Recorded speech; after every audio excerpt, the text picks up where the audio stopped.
अनेक चरित्र सांगताय की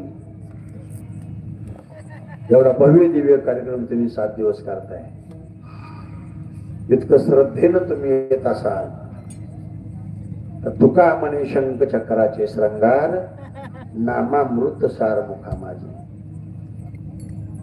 बाळूमामाचं नामचिंतन करत असताना करता तेव्हा काही मागू नका, काही मागू नका, पण तुम्हाला दिल्याशिवाय राहणार एक पुरावा सांगतो शिवा समाप्त. बरोबर आहे.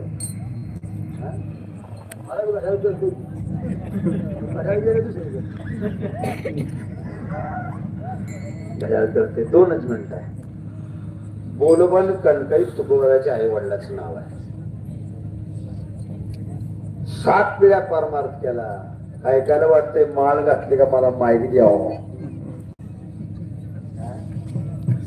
भजनासारखे खोटवाड कोण नाही गेल त्याला, म्हणजे भजनासारखं मी कोणाच ठेवत नाही. काय पण उभं राहणार नाही, मी आता ना घेऊन येईन. इतकी खोटवड आहे. आमच्या ते खोटवड होत. सामान आम्ही आणायचे, पिठी आम्ही आणायचा, पकवत आम्ही आणायचं, येणं आम्ही आणायचं, डाळ आम्ही आणायचं, आणि असं पंचपती झालं का येऊन डाव्या बाजूला येणं करायच्या बसायचं. भजनाची पद्धत आहे सुरुवात. असं त्याला म्हणावं लागायचं आम्हाला. कवा टाळ जातीने उचललं नाही, कवा कुणाला पाणी दिलं नाही. एकदा येऊन असं बसलं विनाकर म्हणजे मला दादा की म्हणला संताची थांब आबक झालाय. दुसरं म्हणलं जयाची थांब आबक झालाय. गेलं उठून 2च आबक पाठव.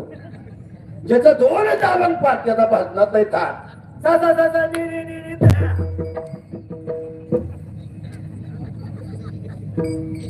लगा येड्या महाग म्हणाय तसं मंत्र तुझ्या पाया पडतो. भजन ते ओंगळवाने नरका जाणे. 7 पिढ्याचा परमार्थ आहे तुकोबारायाचा. पण या तुकोबारायाच्या पिढीने केलेला परमार्थ, त्या परमार्थाचं ऋण कमी करण्याकरता तुकोबारायाच्या आई वडिलाला संतानच जेवण लवकर होऊ दिलं नाही.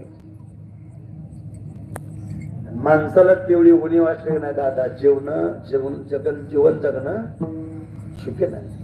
मग एक दिवस बोलव पंढरपूरला निघाले. त्यांनी काही म्हणते मलाही पंढरपूरला नेता का. बोरबाने सांगितलं माझी परंपरा आहे, काही मागणे हे अमानुचित आणि वडिलाची रीत जाणतोस तू माझ्या बरोबर चाल.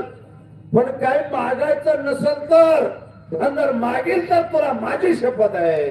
कारण काही म्हणली मला कोण नाही म्हणून माघारी येणार होते, पण मालकाने शपथ घातली आता जावं तरी पंचायत आणि नाही जावं तरी.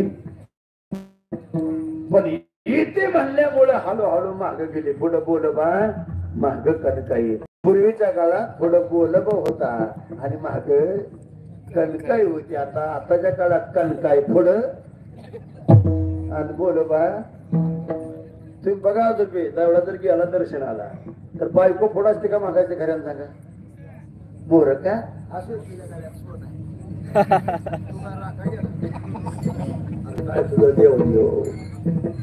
बोला पांडुरंगाचं दर्शन घेऊन गरुड खांबापाशी गेले तर माग कणकाई देवापाशी आली. पाया पडल्या नजर चुकीनं डोळ्यात पाणी आलं. पाणी आल्यावर देवानं पहिल्या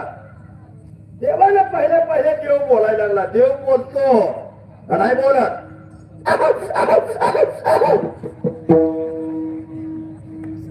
पण त्याला बोलायला लावणारा पाहिजे. देव बोलायला लागला कणकाई डोळ्यात पाणी का. आणि मालकाने शपथ घातली काय मागायचं